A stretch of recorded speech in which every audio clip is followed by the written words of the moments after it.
Hey there, guys. Jeff Michaels here. You may know me as JM Sports, but happy spooky season to you and happy Halloween to all the viewers out there, especially any of you with the kiddos taking them out tonight.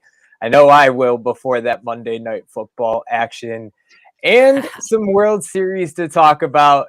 Guys, we want to thank you for everybody who's watching. Don't forget to like, share, and subscribe to the page. Stay up to date with all our stuff, and it definitely helps us grow.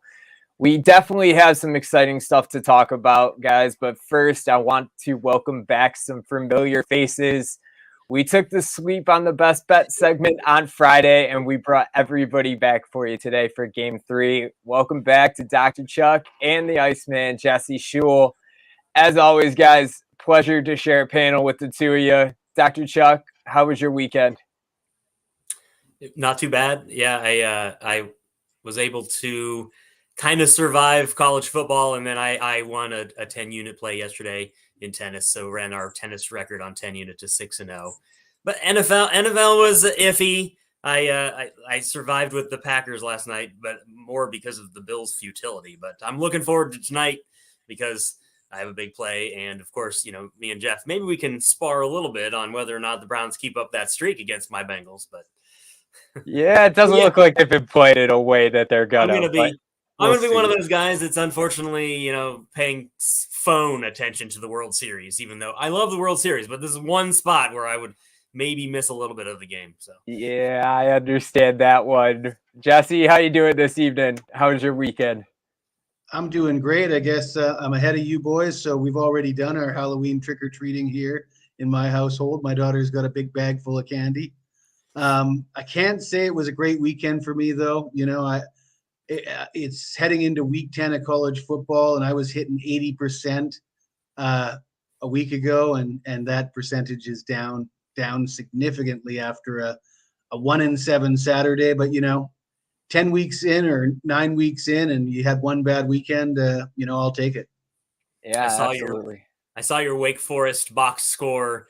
And I felt like it spoke for itself. So I was like, all right, Jesse's going to get back on the horse this week. It was that one and 5 more or 6 more. So, it was that time 6. No, I liked the. Hey, sometimes it's about how you bounce back, right? But guys, before we jump into tonight's action, a couple of things I do want to remind you guys about. Don't forget to go check out SportsMemo and Wager Talk sites today. It is $9 Monday. So all plays and packages up there from your favorite cappers are all just $9. And it's also your last opportunity to capitalize on that Halloween deal. If you use Boo31 at checkout, it's 31% off any all-access pass for any of your favorite cappers. You can use it once on each site. So make sure you capitalize on that before Halloween ends this evening. But we still have some baseball action to talk about, guys. We're looking at game 3. We talked about it before the show. There looks to be some weather in play for this one, and they might be missing that Houston dome down there. But if they do get through the rain, it doesn't look like there's much wind going on. So we'll see how much it affects the ball. Dude, I got one for you. My dad likes to call it a TNA, but since October 8th of 2020, a team in the postseason that's playing on the road after a win at home where they put up 5 or more runs, just 3-11 straight up in the game to follow, and it's 3-11 over under with 6 straight of those games going under the total. So we'll see what happens in tonight's one. Houston tied it up on Saturday after dropping Friday's opener. And the Astros have now scored 5 or more runs in 4 straight games. They got McCullers on the mound tonight. He's appeared in 10 games with a 2.30 ERA. But his ERA has been slightly worse on the road. And a name that a lot of people are familiar with back in his day as an ace, Noah Syndergaard gets the nod for the Phillies in this one. He's got an ERA of almost 4 this season, sitting at 3.98, but he does have a 7-3 record at home this year. And his last 2 starts haven't been bad ones. Both these guys have a little bit of history against the opposing team this season. Thor made a couple starts back with the Angels. But let's see, Jesse, what's your take on this one? What are you looking at for tonight's game 3? Well, I'm not happy to hear about the weather. I'd like to see smooth sailing for both these starting pitchers, but I look at Syndergaard, and it's kind of perplexing to me that how few innings he's pitched, and then of course the books don't have any props on Syndergaard because they're a little bit weary or leery about how long he's going to go. But I guess from my point of view, like I was saying before we started the show, at least he's a guy that's been there before. He's a guy that's pitched in the World Series before. One start, he got the win, although he wasn't outstanding. He did give up 3 runs on 7 hits in a win over Kansas City back in 2015, I believe. So, I mean, I think what I expect from Syndergaard is to pitch well enough for his team to win, but they're going to have to probably get him some runs. And McCullers, great numbers this year in just 8 regular season starts. Some good and some bad in the postseason, but he's coming off a rough start against the Yankees, 4 runs on 8 hits in 5 innings in the Bronx. He also has World Series experience, 2 starts, pretty nice numbers, 1-0, 3.52 ERA in the 2017 World Series. McCullers is a guy that obviously has all the skills. He's fully capable of shutting teams down, but he's I wouldn't say he's the most consistent guy on the planet. Only having 8 regular season starts, I'm not overall convinced. So, I mean, I like the way the Phillies have played at home, especially in the postseason, and I think value with the underdog is my lean.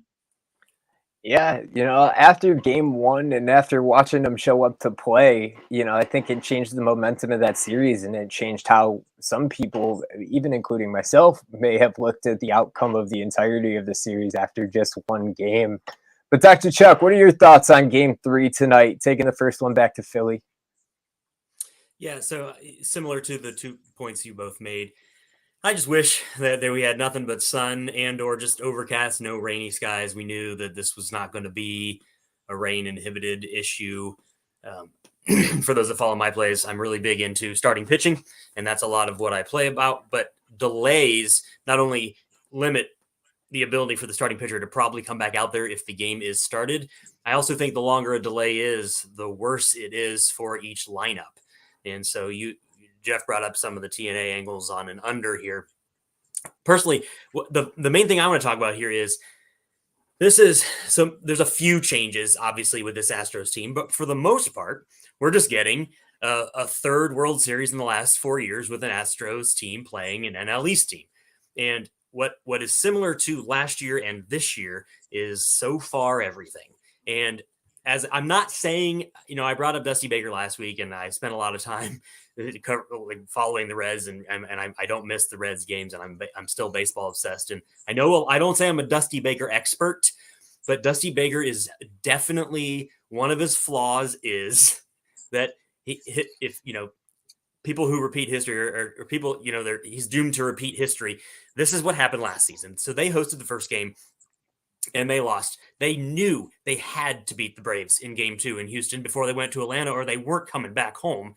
And they did. They got a big win, just like game 2 here against Houston. They jumped out to a 5-0 lead, never let it go, got 1-1, came to Atlanta, unbelievably flat. Had 1 hit through 8 innings. It was Ian Anderson and a couple of Braves guys. I know maybe that one of the things I'm going to talk about later with my best bet kind of goes against what I'm saying here, but it's more of an underplay. This is the same Dusty Baker team. He's not going to change his preparation. Dusty Baker isn't going to come into this game thinking, whatever we did last year when we showed up in Atlanta, we need to do the opposite. That's not how Dusty Baker rolls. That's not the way that this team's going to show up. And even though they are a team that knows what to do when they're in this stage, this is what I expect. And so I just, maybe Noah Syndergaard is a guy that could help the Astros bats wake up, but he didn't look too bad in 2 starts for the Angels against them last year or earlier this season. And I just think it's going to be tough because it's that zigzag theory that they use in the NBA where the Astros, everybody in that Astros plane flying to Philadelphia knew that they wouldn't be coming back home if they didn't get that win. And it's hard to get up for the next game, especially if you're going to have delays and back and forth delays. And I would be all over the under here if you can get that full 8, depending on what it's juiced. And I think there's a lot of value in this. Jesse brought up how long is Noah Thor going to pitch, and why is that? If he dominates, I think there's a lot of aspects to look for in the early stage of unders, and I would love to see where a rain delay is for a live under, especially if maybe a couple runs were scored early on here. But I'd be all over the under. I'm afraid that the Astros show up flat, and unless the Phillies pitching give it to them, I think we're looking at a pretty low scoring game, and much lower than the 11 or 7 I think that we had in the first 2 games. Yeah, makes sense. McCullers had the one start. McCullers' one start against Philly this season came in that series right before the postseason started. He allowed just 1 earned run. It was a home run in 6 innings pitched. And as we said, Syndergaard made 2 starts against the Astros early in the year. He went 5 1/3 innings all the way back in April, allowed just 2 hits over that span against the Astros, but he did go 4 innings in July and allowed 3 earned runs too. So not something you see. Yeah. One more thing, if I can just add, and it'll pay into what Jesse's going to say earlier. You mentioned it. I played against Nola on Friday because his last start was against the Astros, and it was newspaper amazing and analytically awful. McCullers' start was newspaper amazing. It wasn't analytically awful, but it was not anywhere near what the stat line looks like in the newspaper. And so his batting average on balls in play was far too low, negative regression, same as Nola. He left every base runner he allowed was left on base. Like you said, only the 1 home run. And so it's a negative regression spot for a starter like McCullers in this situation. Yeah, and it is interesting too. You don't see it a whole lot with the AL and the NL aspect. A player like Syndergaard getting traded from the division earlier in the year is an interesting aspect too. Seeing him twice in the season, and obviously it was early, but having a little bit of an idea about what it's about. But guys, just one game on the card for you tonight, obviously. But we still have the best bet segment. We're attempting to run it back with another round tonight. Jesse, you want to get us started with your best bet for the evening and tell us what you got going on over on the premium site? All right. Well, I do have 3 props available for Monday Night Football. I got an NBA game, and I do have a play on this World Series game. I might have tipped my hat a little bit to who I like, but and I'll continue to do that with the best bet. I'm happy to hear what Dr. Chuck had to say about the negative regression for Lance McCullers. I am going to go against McCullers in one way, shape, or form, and it's going to be the team total for the Phillies. The Phillies have scored 35 runs in 5 games at home in these playoffs, averaging 7 runs per game at home, and their team total at 3.5 is exactly half of that number. And I do believe, I know you guys are leaning towards the under as well, but I think this number of 3.5, I think that's just a little bit low for me. And I think I like what I see from the Phillies bats, even in games where they're losing. And even that last game, they got that second run against the bullpen. I think they're going to claw and they're going to fight and they're going to get more than 3.5 runs tonight. Hey, I'm definitely not opposed to that. That actually kind of leads me into mine. If you don't mind, Dr. Chuck, I'll save you for last and I'll jump in second. But, I don't mind that at all, Jesse. I'm looking at the first 5 under 4. But I do think that as well as the negative regression with Lance McCullers that Dr. Chuck talked about, I think there's something to be said about the negative regression of a Houston Astros offense coming into this one. They've been on a hot streak, but they've played a lot of games on their home field. McCullers is 1-7 over under on the season. He's got 3 straight pretty impressive starts. And Syndergaard's coming in on a relatively hot streak as well. As we mentioned, his last 2 starts, he hasn't made it super long into the last game, but in those 2 starts combined, his ERA is just 1.03.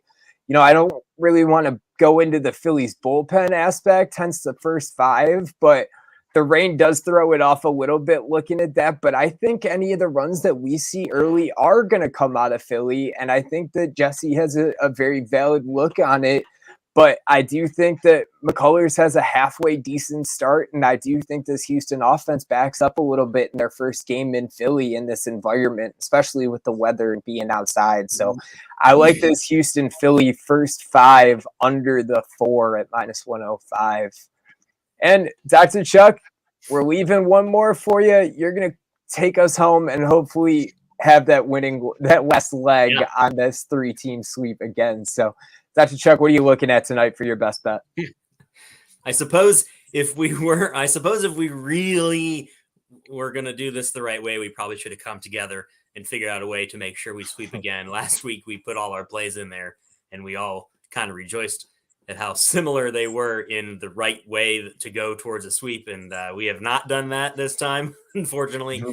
Not everything is matching up in a perfect form, but we can still almost pull this all off. So I am basing a lot of conjecture for my free bet here on weather and what is about to happen with the rain. It's going to rain apparently all night in Philadelphia. So it all depends. Like Jeff said, it all depends on whether or not if the umpire wants to bring the tarp out, if they're going to take a break, how long a break might be. Will there be more than one break? How right are the meteorologists going to be here? And so I think Jeff brought up negative regression for the Astros lineup as well as I did about McCullers. But the thing about McCullers is maybe he will have negative regression, but he's been phenomenal the first and second time through the order. He's he's one of those maybe standard pitchers, young guy, third time through the order. Guys like especially Bryce Harper, Brandon Marsh, and maybe like Castellanos or Hoskins are going to get to him if they don't the first time through. His first time through the order this season, he's got less than a half run ERA. And then the second time through, he's still under 2. It balloons to double that the third time through. And I just don't trust the Phillies bullpen. And I think we're going to get a delay in the first third of this game, if not by the 4th inning and something like that, whether or not it's just one of the delays or not, come back out of a delay. And I don't think anything is a positive for a bunch of hitters just standing around. The bullpen pitchers that are about to come in, that's what they do. That's their whole life, is playing cards and hanging out in the bullpen, just waiting around to play. And so I think a post-delay situation always favors the offense, favors against the offense and towards pitchers, defense, things like that. And so maybe this is push proof, maybe this push possible in this spot, but I think it's like a 1-1 type game, even if at worst, even if Syndergaard, is pulled early, or if they go all the way, I trust the Astros bullpen a lot more. And the numbers, I kind of back that up, especially in this spot. And so just the first game in Philly, I think it's a fill each other out. I think the Citizens Bank is going to be insane tonight. And I think that really also hurts the Astros offense full game. But I just don't see the Phillies getting to McCullers at all. And so I like the value to get this on the Astros because it's got to be this game or the next game. They got to win this. They showed up in the last year and they just laid an egg, and they can't do that again. I know that it's not easy, but I just think that after the first 5 innings, the Phillies have the advantage at home. And so I like the Astros to have the lead or at least be tied and not be losing after the first 5 innings. Hey, that just means we need a big 6, 7, 8, 9 from Philly, right? And then we could sweep the board. Just a grand slam in the 6th from Philadelphia right there. I got a question for you guys. Are we still going to call it a sweep if Chuck pushes and we win? It's still I don't know. Yeah, there's no loss, right? My rule book says I call it a sweep if there's more than one win and no losses. That's a sweep in my book. Yeah, hey, it's a no play, right? UCapper didn't even like you saying 1-0 is not a sweep. So hey, it's got a bagel in the loss column, right? I know. I did tell him you can't be calling 1-0 a sweep. Yeah. Hey, we'll see. Hey, let's just hope we don't have to worry about it. Let's see if we can pull it off again. But guys, don't forget, everybody on here, go check out these two. Go check out the site. $9 Monday is a heck of a deal. And today is also the last day to take advantage of that 31% off an all access pass too. Get either one of these guys. lock them up for the long term, because 3 or 7 days, you're saving a couple bucks. But when you go into those long-term deals, they're going to win you your money back, and you're going to save it right from the get-go. So definitely something to go over there and jump on. But guys, thank you for watching. Enjoy your Halloween, and we will be back tomorrow for Game 4 action. So we'll see how tonight goes. Best of luck with your bets, guys, and we will be back tomorrow afternoon.